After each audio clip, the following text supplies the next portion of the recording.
We're here at our family home extension. It's going to be a massive overhaul this week. Buckle up for a big one. Let's jump in. This is the biggest challenge that we've had on this project. Is exactly where my steel needs to sit in the wall. Take the structure and re-engineer it. But we've got a deadline. So, first thing on the list to do this week, we've got to get the 150 Celotex, which is insulation, in the floor. We've got to cut around the existing first fixed waste pipes that the plumbers put in. We've got to get it all level, which will be ready for the underfloor heating and the screed.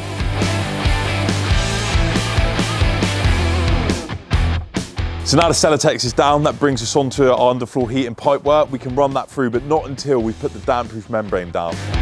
That's basically a sheet to just stop any of the screed pouring out when that goes on after. We'll then snake the pipe work for the underfloor heating through along the top of the damp-proof membrane, which will bring us onto the screed.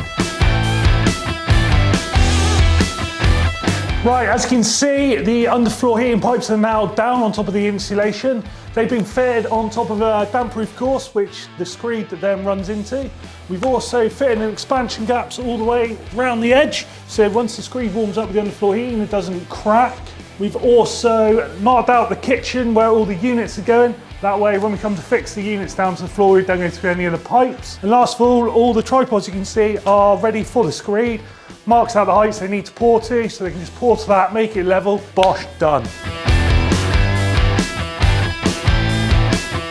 Right guys, screed is now in. Took them all about half an hour, which doesn't seem a long time. Now we just got to let that go off overnight before we can walk on it tomorrow morning so we can crack on with the other jobs. Right guys, floor went in overnight. Now it's dry enough for us to stand on. We can now move on to removing the external doors. But before we can get the walls plasterboarded, we need to get the door frames in so it gives them something to plasterboard into and skim into.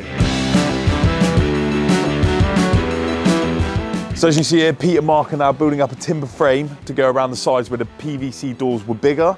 They're then going to build a door line in and sit that in for the doors to be hung off. But before we can do that, we need to board up the opening so that Lee the plasterer can come in and skim on without ruining the rest of the house.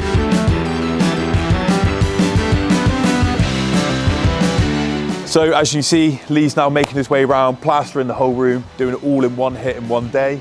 Then we can go back outside and start building some steps.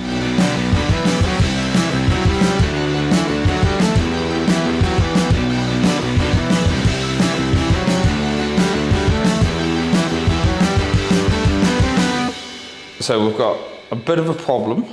Hence why you see me here, because I only turn up when there's problems.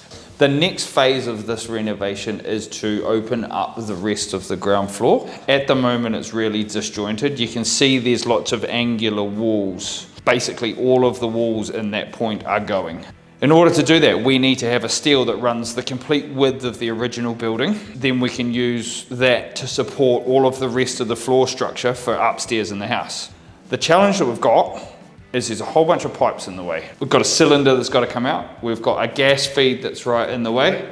We're moving the location of the boiler from its current location to the attic of the house. So this is pretty common when you take those wall structures out. You have to take the structure and re-engineer it. So poor old Pete's got to make. We've just got to make it happen. So come and have a look. This is where our steel's going to be running because this wall is coming out. The only place we can put it is right where all these pipes are. We've got flow and returns for the hot water system. So for the radiators, the hot and cold side of it. Hot and cold feeds for the taps for the sink over there. We've also got the gas feed that goes to the current boiler, which is over there, which is moving upstairs. All of which we've got to move. They're the easier ones. The next challenge is going to be the shower waste, which comes out right where our steel is. And then the only way we're going to do this is a hole straight through the middle of the steel.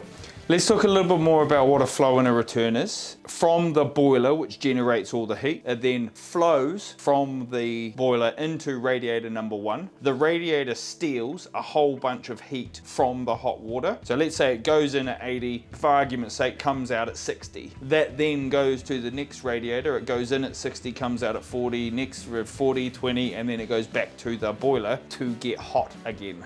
We need to make sure that with our adjustments that we're doing here, we're not affecting how each of the radiators work, which is the biggest challenge when you've got to put a steel directly where all of the pipes are. This is by far the biggest challenge that we've had on this project, and you always find one on every project, and this is what this one's going to be. So this isn't happening for a while, so we've got about 3 weeks until we need to do this body of work. Hence why Pete's getting on it now, so that we can get all of the planning and everything done for a few weeks' time. It's always important to come up with a plan first and then execute the plan. The reason why Pete's got onto this so early while we're still painting and fitting kitchens, like we have to do all of the extension work first in order to be able to free up the kitchen for the family that live here, so that they're not without a home to live in. So lucky enough, for now, we can just close this door and forget about it.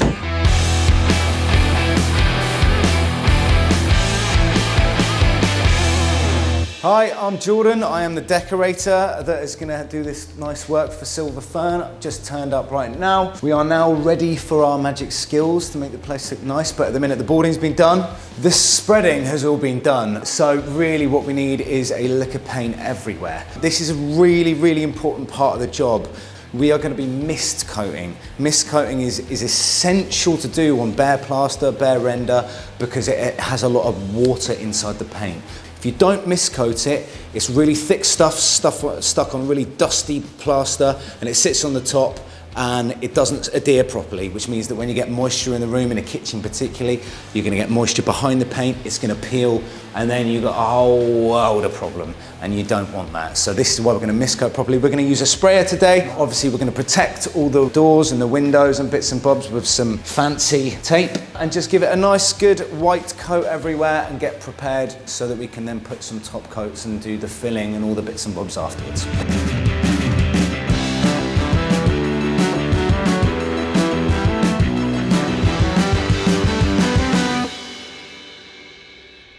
Thanks for tuning in to another episode of Silver Fern Developments. This week we've done everything from getting the floor down, getting the plaster on the walls, and to painting. Make sure you tune in next time, like and subscribe.